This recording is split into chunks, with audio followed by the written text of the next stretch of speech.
तर गणेशोत्सवानिमित्त कोकणात जाण्यासाठी विशेष रेल्वे गाड्या सोडण्यात आल्या। दिवा स्थानकातून चिपळूणसाठी खास मेमू सोडण्यात आले। गर्दीमुळे अनेक रेल्वे प्रवासी रेल्वेच्या डब्यात अगदी खाली बसून प्रवास करतायत। त्यामुळे सध्या या ट्रेनला 8 डबे आहेत। डबे वाढवण्याची मागणी प्रवाशांकडून केली जाते।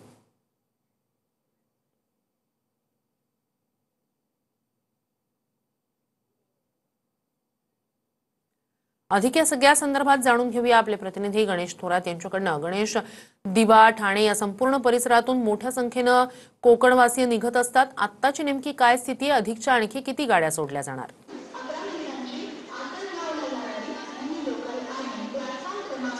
आपण सध्या दिवा रेल्वे स्थानक या ठिकाणी आहोत आणि पाहायला गेलं तर मेमोची गाडी 8 डब्याची ती दिवा ते चिपळूण या ठिकाणी आता सोडण्यात येणार आहे। पाहायला गेलं तर गर्दी या ठिकाणी पाहायला मिळते।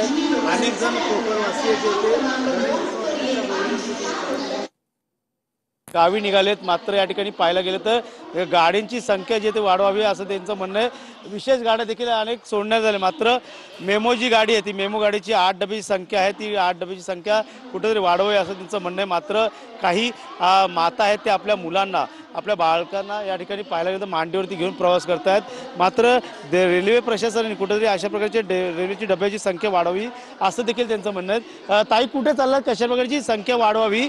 लहान बालकाला तुम्ही मांडीवरती घेऊन असा प्रवास करतायत, अनेक सामान देखील गणेश उत्सवाचं गौरी गणपतीचं घेऊन चाललात तुम्ही, कशा प्रकारची संख्या वाढवावी येणाऱ्या काळात?